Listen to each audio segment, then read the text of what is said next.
Hi everyone, this is Joe. I'm back with part 8 of my Bafang build. This is just going to be a wrap up. I'm pretty much done with the bike now. I've got everything installed. Show you some things. One thing I've run into with the hitch is it's a little speed sensor right here, the Bafang included. For some reason it's a security hex, and I forgot to bring my tool home from work to be able to tighten that up. I have a little multi-pack that I use sometimes for work to be able to tighten that up, but otherwise everything is done.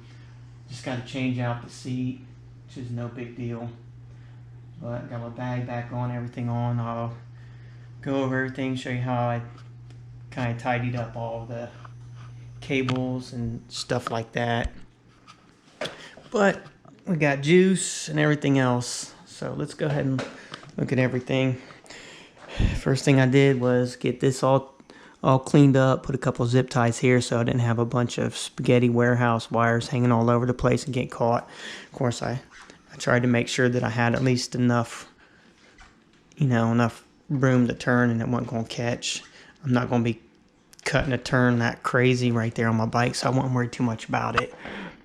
Put some zip ties through here, kind of want to tuck this up underneath right here, so something, which I doubt if it would, hit right here, it would keep that cable protected pretty good. Got my pedals on here, really like these pedals, Shimano Saints, got them from Trek.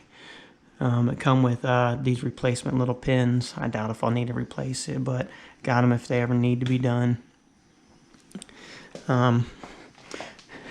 This is the speed sensor right here. Tried to get it all set to where it needs to be. Got that little thing right there. Left enough distance to where there's a set screw right here. I can pull it out, make that a little bit closer in there to be able to get it. But as of right now, it's definitely showing speed, so I think it's good. Just need that tightened up on the back side. Took and put some zip ties here just so this didn't get into my wheel or get caught up on my crank arm. With this SKS fender, I was able to use that bracket to hide or to keep some of these cables when they come up through underneath in here. Then I kind of zip tied this bundle together a little bit, then tied it to this down tube right here, my seat down tube. Put a little tie right here just to make sure everything stays where it needs to be, and won't be coming over into my crank.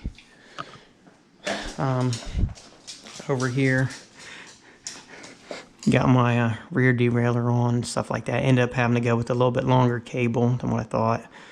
Cable was coming out a little bit too far from what I like, so I just threw a zip tie on the fender stay to keep it from going out too far.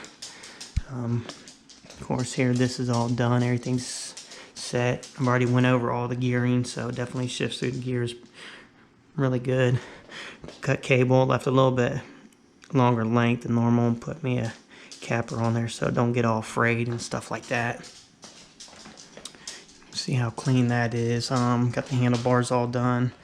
For now, I'm going to leave my bike light like this. I don't know what else to do until I can get another one. I really don't like that, but I guess at least it'll shine light down the side of the road when I'm riding and stuff like that. I got the battery installed.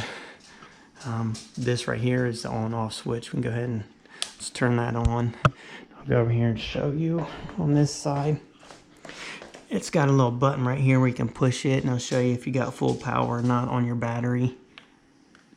Of course, it's got the key lock to hold your battery in place so no one takes it, or if you want to take your battery off, take it with you so no one steals your friggin' battery, since they're pretty expensive batteries.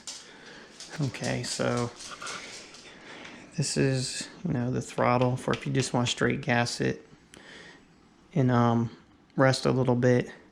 This is the on-off switch with the selector switch, the display. Of course, my rapid fire, you can tell what gears you're in through there. Got it angled pretty good where I can see it. So let's go ahead and hold this down. There it comes on.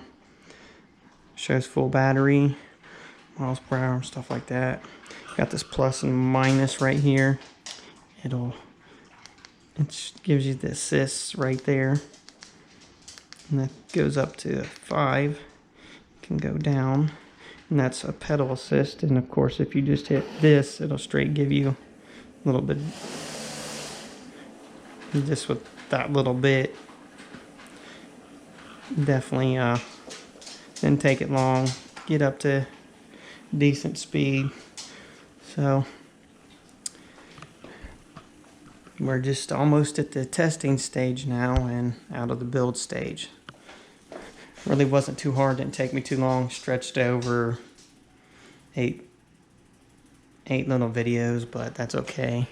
Kind of some of the stuff I sped through, some of the stuff I just cut out, wasn't necessary. But we'll see how it does. It's pouring a rain out today, so I really don't want to try and test it out. So let's go ahead and turn this off. Hold it down until it goes off. There we go.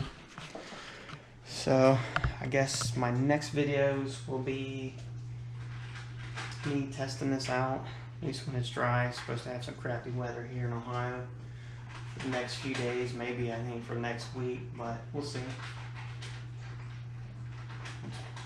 I think the only thing I got to figure out is where I'm going to mount my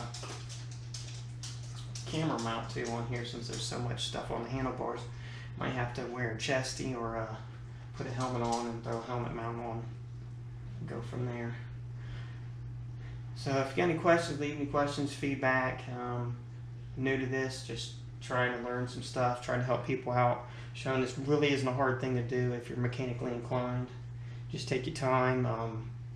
Don't get frustrated. If you need a tool, just wait it out and order the tool you need. I tried to make sure I had everything I had. The only tool I really didn't have was the piece for the speed sensor and one locking ring on the motor, and that's it. Otherwise, I pretty much had everything already and knew what I was going to need, and try to gather everything up and then do the build.